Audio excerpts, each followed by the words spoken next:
once again, an exception, not the rule. And I would say that it's even more rare in BJJ that a blue belt kicks the shit out of a black belt. In both cases, judo and BJJ, the norm is the black belts kick the shit out of the blue belts.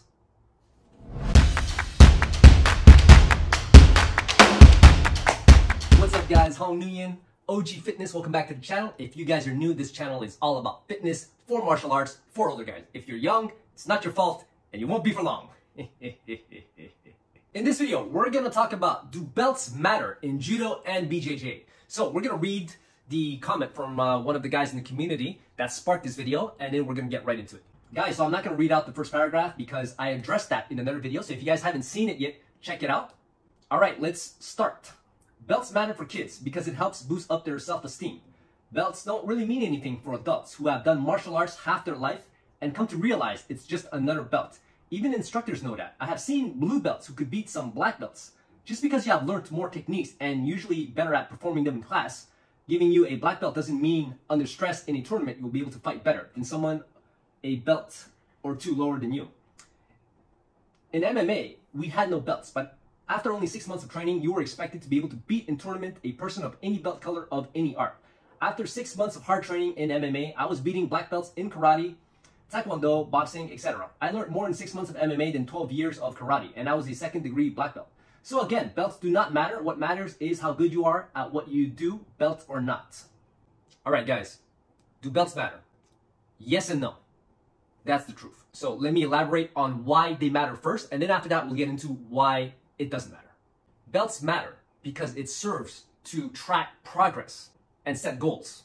It's what helps the teacher track and identify where the student is at in his journey. It's also used for fair competition.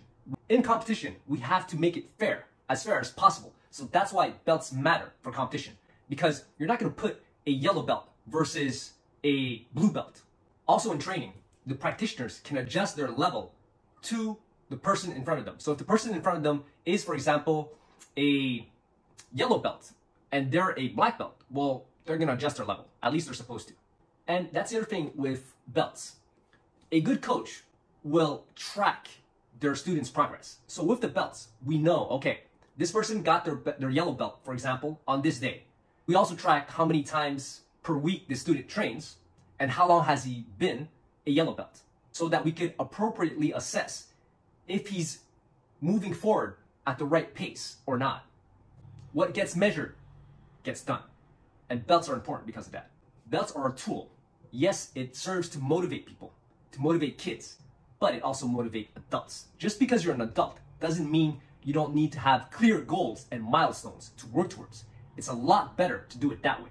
And that's one of the reasons why the popularity of judo blew up when they incorporated the ranking system and made it so popular. FYI, all the belt systems that you guys see out there for other martial arts, it actually comes from judo, as far as my research has told me. And belts, they represent skill, knowledge.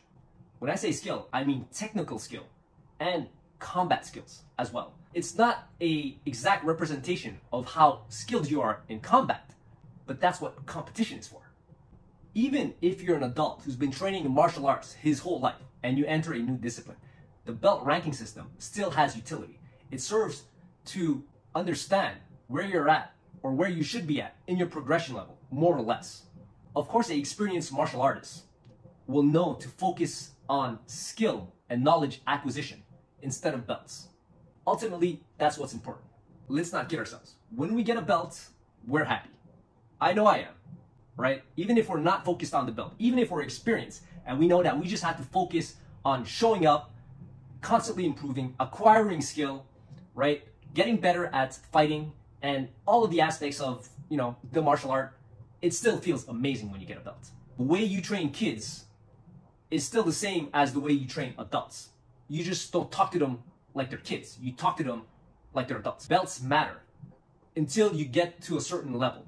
Once you get to that level where you're seasoned and experienced in regards to the process of skill and knowledge acquisition, then belts lose their importance to a certain degree.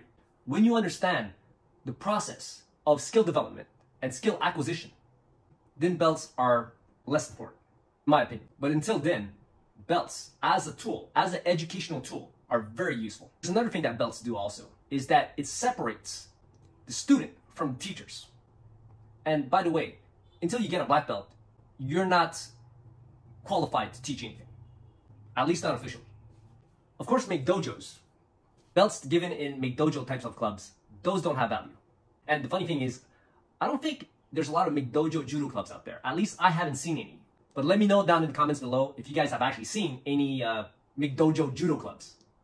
McDojos aside, in judo, the ranking system, the belt system, is definitely useful and worth something, in my opinion.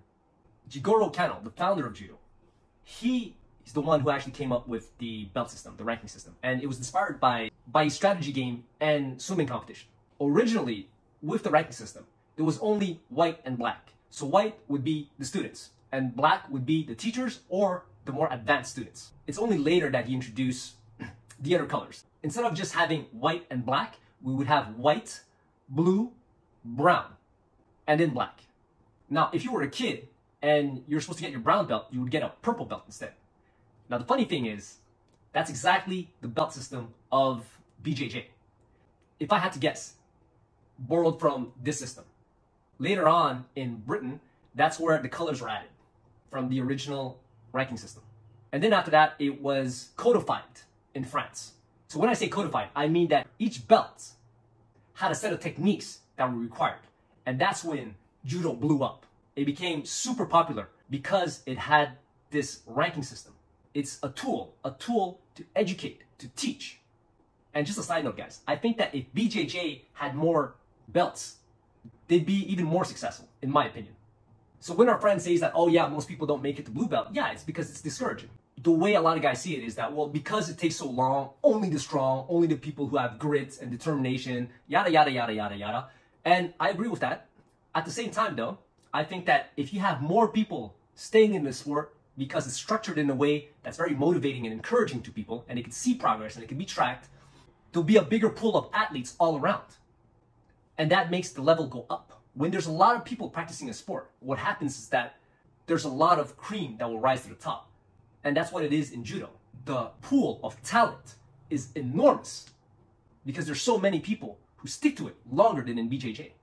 Now, Kano, the founder of judo, he was a smart man. Very educated, very smart.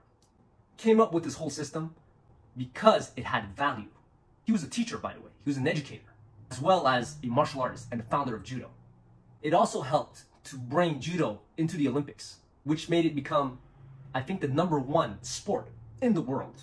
So let that sink in. The #1 sport in the world is judo. #1 combat sport in the world. All right, let's talk about blue belts beating up black belts in judo and in BJJ. In judo, it takes about 5 years on average to get a black belt.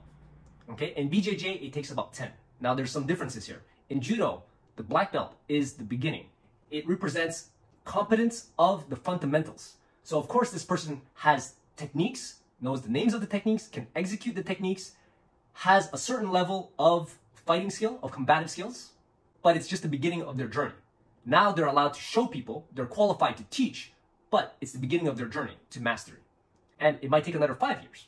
But in BJJ, it takes 10 years because all they focus on is skill development. And when I say skill, there's technique and there's fighting skills. In BJJ, they focus more on the skill of combat of their sport. In judo, a black belt, since it's the beginning of his journey, and it just demonstrates that he's mastered or has a very good understanding, a competent level of the basics. Of course, a blue belt who is younger, trains a lot, is athletic, has a background possibly in other forms of combat sports, grappling sports, can outdo a black belt. It's possible. But, and that's a big but, this is more the exception than the rule.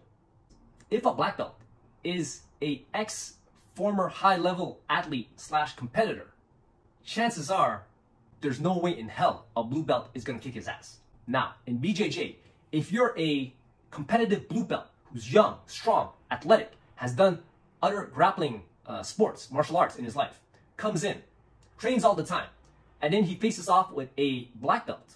Even though black belts in BJJ are different because that represents 10 years approximately of constantly fighting and refining his skills and all that. What if this person is old, an older black belt with injuries, who maybe doesn't train as much anymore, who's just coming back? Well, yes, if he gets bested by a blue belt, then of course that could happen. Once again, an exception, not the rule. And I would say that it's even more rare in BJJ that a blue belt kicks the shit out of a black belt. In both cases, judo and BJJ, the norm is the black belts kick the shit out of the blue belts. And FYI, me as a blue belt in BJJ, and when I was a blue belt in judo, I've done that as well. I was able to best some black belts. But once again, it's not something to boast about, right? You have to look at the situations surrounding the two athletes.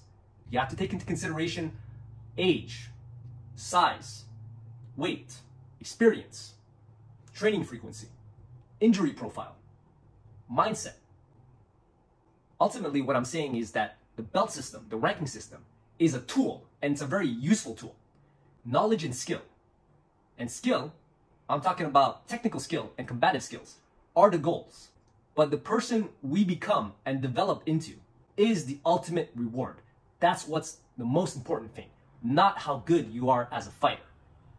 Because if you base your worth only on your ability to fight, then what happens when you can't perform anymore? Because of father time, you get older, you get more injured, you slow down, and then you have these up-and-coming young guys who come in and kick your ass. Does that mean that if people are able to kick your ass, then all of a sudden you have no more value?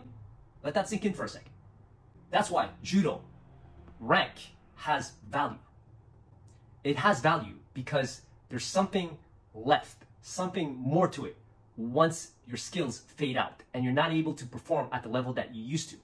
You're still valued as a human being, as a teacher, as a guide, as an example, as somebody, as an ambassador of the discipline, of the sport, of the philosophy, of the lifestyle. When it comes to fighting, there'll always be somebody bigger, stronger, faster that could kick your ass.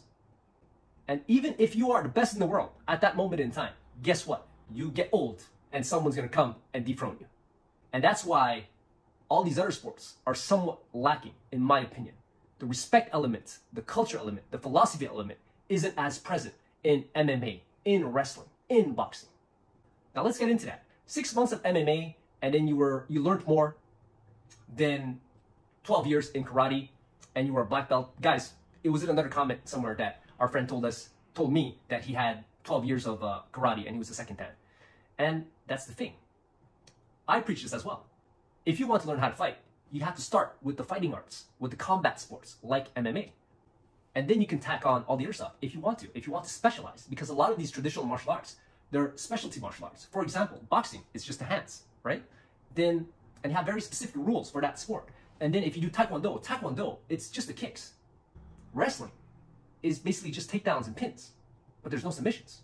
MMA is a sport. It's not a martial art, guys. It's mixed martial arts. So it's a whole bunch of martial arts put together. We slap down some rules, and now you get to use all of these martial arts in one go. When our friend here said that after 6 months of MMA, he was beating up guys in taekwondo, guys in boxing, and he mentioned black belts, but there's no black belts in boxing, so whatever. And I should hope so, because here's the thing. When our friend here said that he beat these other disciplines in a tournament, like what tournament are we talking about? Are you saying that as an MMA guy, you entered a karate tournament and beat them, and you entered a boxing match and you beat them, and you entered a taekwondo match and you beat them, or did you beat them in the context of MMA? Now, if you beat them in the context of MMA sport, MMA matches, then I should hope so. It's a different sport. Now, of course, if our friend here did MMA for 6 months, then went back to karate in a karate tournament and beat them in a karate tournament, that's good. Well, I mean, he did karate for 12 years, so maybe not. Now, if he went and did a boxing match and he beat up a boxer, like, okay, it depends on the level of the boxer, but still, that's pretty decent, right? And if he went into a taekwondo match and then he beat a taekwondo tournament and he beat a taekwondo dude, then that would be pretty impressive as well. But I think he means that he beat them up in an MMA context. Now, by the way, guys, in an MMA gym, even though MMA, once again, it's not a martial art, it's a sport, the sport of mixed martial arts. So they have classes for BJJ, for wrestling, for Muay Thai, for boxing, for kickboxing, and then they have MMA classes, which pretty much put them all together. Generally, that's how it looks like. It's by mixing all these arts together that make you more effective at fighting. And all martial arts have their strengths and weaknesses, but what you'll notice is that a lot of them are highly specialized. People who train MMA still train the other arts separately to refine it. Like, for example, they'll go do boxing classes at a boxing gym for extra development in that area. And then they'll go do Muay Thai for extra development in that area, and so on. And they'll take wrestling lessons or wrestling classes at a wrestling club to develop and refine that particular aspect. And of course, after that, they have to put it all together. That's what the MMA coach is for. At the end of the day, I agree with our friend here. I hold in high regards fighting skills, but at the same time, I know that belts have its utility. It's just a tool to guide us in our progression towards mastering the fundamentals of our chosen discipline. And after that, you have to go beyond it and continue and to develop yourself as a fighter, as a martial artist, as an athlete. I'll give you guys an example. Like in freestyle wrestling, there's no ranking system. It's based purely on performance. If you could kick someone's ass, you're king of the hill. Now, when you can't perform anymore and you're getting your ass kicked, you lose rank, you go down. You're no longer top dog. You're no longer king of the hill. And that's kind of sad. Why? Because it doesn't take into consideration the value that you have as a teacher and a coach who may not longer compete. In judo, not the same thing. Once you retire, your competitive career is over. You have your rank. You are still recognized and respected as a teacher, as an ambassador, as an example for the younger generation. And you uphold the values of the sport, the philosophies of the sport that run really deep. It's what martial arts is all about. Mind, body, spirit. And guys, don't get me wrong. I'm all for being the best you can be at kicking ass. But I'm just saying, there is a place for the ranking system. It comes from somewhere deep. I know it's been distorted and messed up by McDojos and all that, but it does have utility and value to a certain degree. To a high degree, in my opinion, at least in the judo world. So that's it for this video, guys. What do you guys think? Do you guys think that belts matter in judo and BJJ? And let me know why as well. That's for this one. Love you guys. Peace.